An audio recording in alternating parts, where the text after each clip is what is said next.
Welcome to ABCDUs. I'm Emmeline Easton. Early this morning, an epic battle took place between our dear soldiers and the dreaded American rebels. Cherry Clarkson is on the scene to bring us up-to-date information.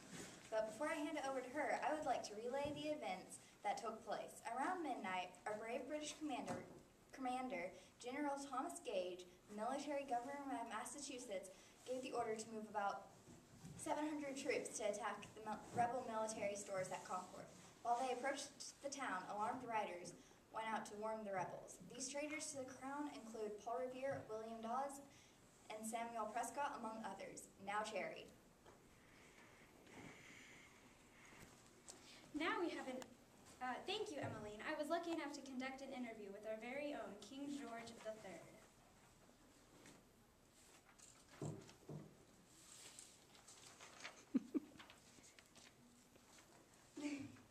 King George III, what is your opinion on the war that is happening right now in America? Well, my opinion, that is completely ludicrous. All of those Americans try to take our land, and they're misusing the rights that we gave them graciously. And who do you think this war's fault is? Why, it's all the colonists' fault. As I said before, we gave them everything. We gave them land, we gave them the chance to live on their own, but just to point a few fingers. That pig-headed Samuel Adams, that ignorant, just plain dumb George Washington, and the so courageous Paul Revere. Americans look at these people as heroes, but the British don't. We waste our soldiers on those scumbags. So what do you think of the rumor of spies in Boston? Some say this is why the British lost. What is your opinion? The devil told them that. General Gage didn't even tell his officers about the attack until the last moment to keep it a secret. We did not let any information get out. All those lies are created by the rebels to turn the opinion of the public to their side. They're just trying to make us look foolish. What? Would you like some hard cider? Who are you? Do you want hard cider? Why would we want hard cider?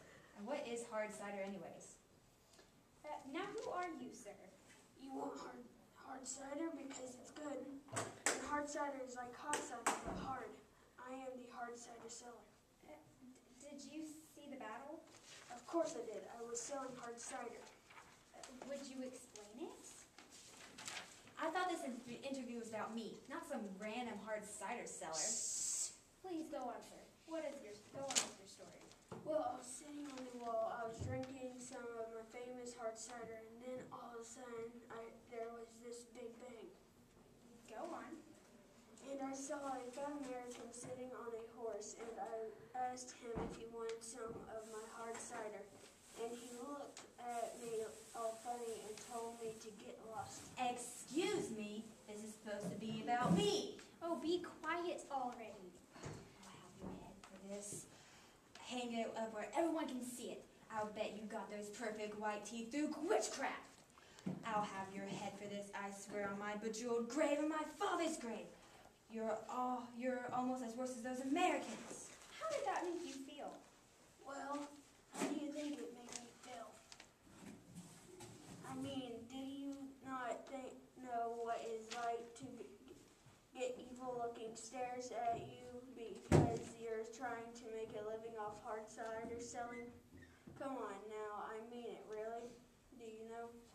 I can't say that I can. 'Cause it's hard. You want to try it? You go right ahead and get the evil eye from some stupid American. I mean, I barely know enough money to pay off my ingredients. I mean, sometimes I just want to shoot everybody and kill them. Oh my gosh! What do you want? I just thought I could give you my insights. Okay. So what would you have done if you could have commanded the troops? I would, of course, lead our brave troops to victory, because obviously our troops are the best, and could have easily won the victory if the devil didn't have a hand in it. You seem to mention the devil a lot. What do you mean by that? I mean what I say. Those Americans have a devil on their other side. Mark my words. How else would they beat our magnificent troops? I mean, it is impossible. We're just too good. Do you have any more comments? I do. Do I? Do I?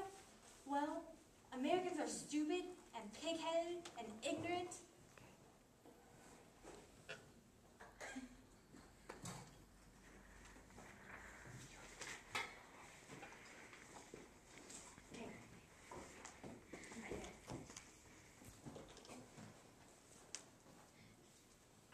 Now we have an interview with the infamous Paul Revere.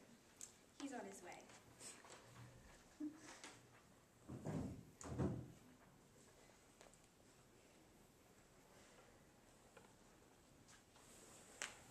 I wonder what's taking him so long.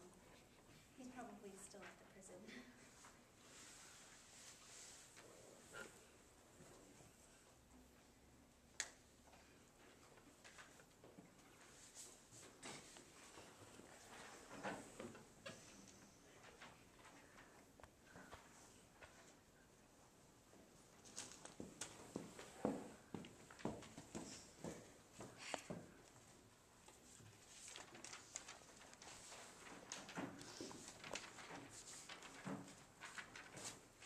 Paul Revere, what made you decide to go against the brave and wonderful British government? Well, I went against the British because I think British are stupid. Well, why did you go against us? Traitor! Because British are stupid. Why did you help the devil? It's not my fault. What do you think caused this war? Well, I think it was mostly the Boston Siege, but I mean, it could have also been the Boston Tea Party. What do you think will happen after this? It's gonna end in war, and the British are gonna come down. Well, that is the end of our interview. Goodbye. I just wanted to say British are stupid. Goodbye. Will you let me finish? Goodbye.